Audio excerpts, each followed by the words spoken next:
It's good afternoon, Vanessa Vershaw. Thank you for joining us at Yellow Shell for the first time. I know this is quite the occasion. I've been watching you for a while and I was thrilled to get your invitation to come on your show. So thank you so much. Vanessa, we were just sharing off camera about my previous career and many connections. So I definitely am a supporter of your work, your previous work as well. What do we need to know about your newest book, The Sisterhood Paradox?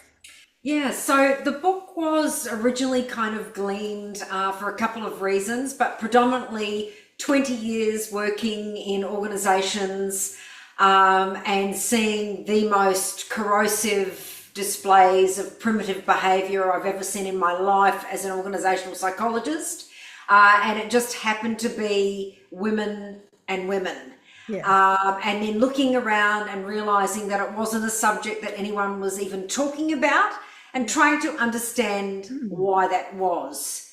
And so the book is really the culmination of years of research and trying to understand what's actually going on, what it looks like, how you step into it, how you change it, and why it's something that we need to be talking about.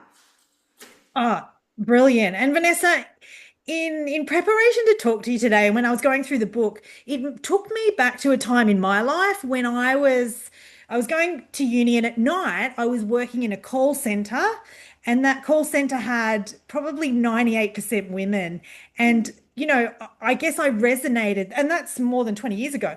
It resonated with me, this whole paradox. Yeah, yeah. And Yeah. the paradox being, of course, that why I called it the sisterhood paradox, because as an author, when you're trying to come up with the title, that's I think the hardest point. Once you've got the title, you can write the book, right? Yeah. Just the idea being that we have expectations of women, that they are kind, all compassionate, all empathic, and that in the tough world of work, they should all help one another because that's all the shoulds.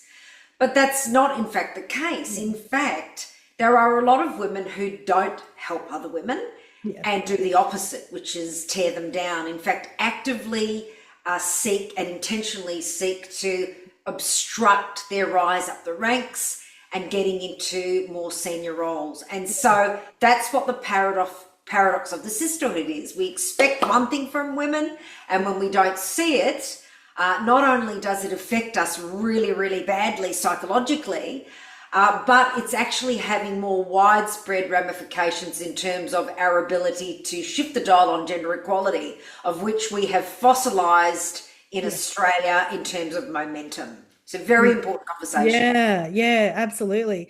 And Vanessa, do you want to share with us? You've got a previous book as well. I'd love you to share what inspired you to write this particular book because you've got this fascinating career. You started as a journalist, you've got a really impressive career, you've written other books. Tell us what we need to know about you, Vanessa. Yeah, so in 2016, I actually published a book called Bitch Fight. So I've gone a bit more PC, and it does very much. I was starting the conversation around female on female bullying, and the reason being I'm looking at Sheryl Sandberg and Ariana Huffington publishing all their stuff, Lean In, etc. And nowhere is anybody talking about females on females taking each other down at work. And yet, professionally working as a high performance coach for many, many years and in organizational psychologist, I had seen the worst examples of these types of behaviors, Sure. so much so that it had ended quite tragically for a couple of my clients. Yeah. So that combined with, I just found out that I was pregnant with a little girl. Yeah. And I said to myself, you know what? I actually want to create workplaces where she has a great experience, and I need to create the change I want to see. So that was in 2016. Yeah. November last year, 2024, I'm sitting here at my desk and the World Economic Forum puts out its journal on gender equality. Yeah. And here's the drum. The world has moved forward by 1%, and in Australia we've gone backwards, if not fossilised. And I'm looking for all the reasons why this is so. Yeah. And still, no one is talking about the Mm. impact of female on female bullying at work. And so I start thinking, well, maybe I imagined it all those years ago. Yeah. Maybe it's just my professional experience with a lot of women, and it's not really a worldwide phenomenon. Yep. So I'm going to go and do the research and figure out what's actually going on now. If it's changed, how has it changed? What's the frequency? Is it pervasive? Isn't it? And use my skills as a researcher and social scientist to figure this out. Yeah. And also conduct interviews with people. Hmm. And wow, what did I find? So I don't know if that your audience is ready. So here it is. This isn't me. Okay, ready? Drum roll. Yes. Okay.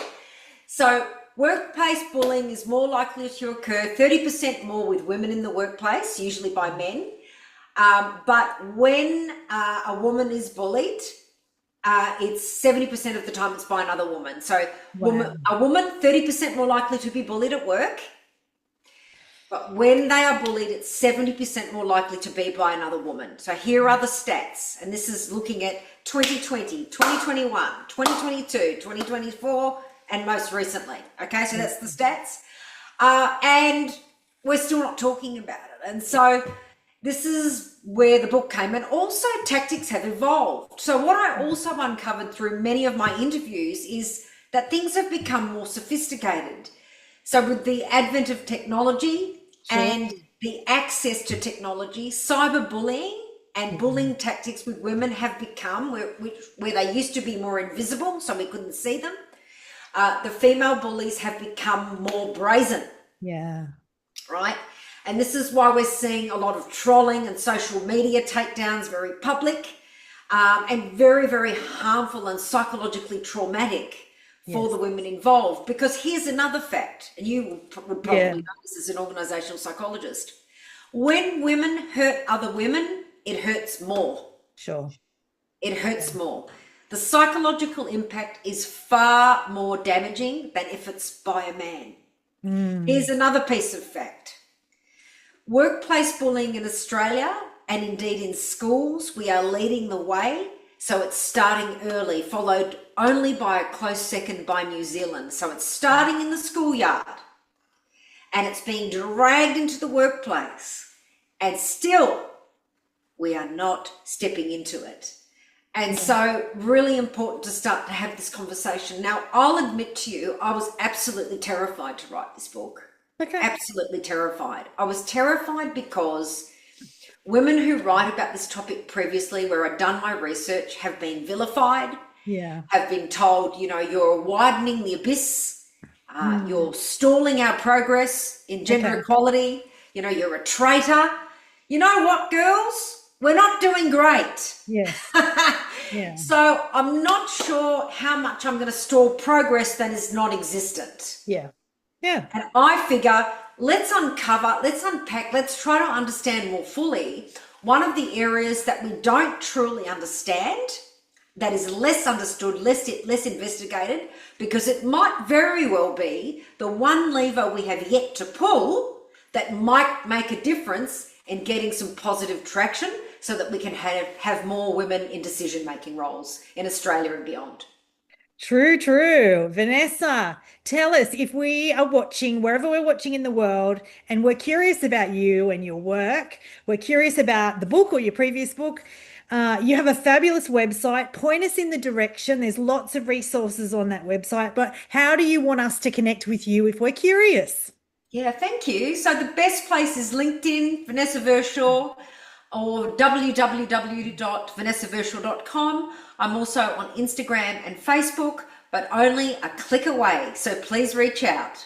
Yeah, and look, go and read the book, because Vanessa, you and I are both mothers of daughters, growing up. It's a worry, but it's not good enough to pretend it's not there, is it? No, it's a very real and present danger, which is why I wrote the book, to actually use the science to say, hey, this is actually a thing. And we tend to downplay it and say that it's not really happening. It's called the pink elephant. So really in line with your top, the color top that you're wearing. The pink elephant, meaning some women actually doubt whether it's even happening. It's almost like a hallucination. Yeah. And it isn't. It's a very real and pressing issue that's holding us back and also really destroying lives for some women. Really important subject, really important book to read for everyone, for For for everyone. leaders, for men, for yeah, I completely agree. Vanessa, thank you so much for sharing. Enjoy the book launch and journey. I somehow know you'll write another one. So when Oh, you I've got come another one back, under wraps. It's on. I'm already oh, there. Oh yeah, please ready. come back. Please come back because I have loved talking to you. I feel like I could talk for a lot longer, but it's been great. Thank you, Vanessa. Thanks, Joanna. Thanks very much. Cheers.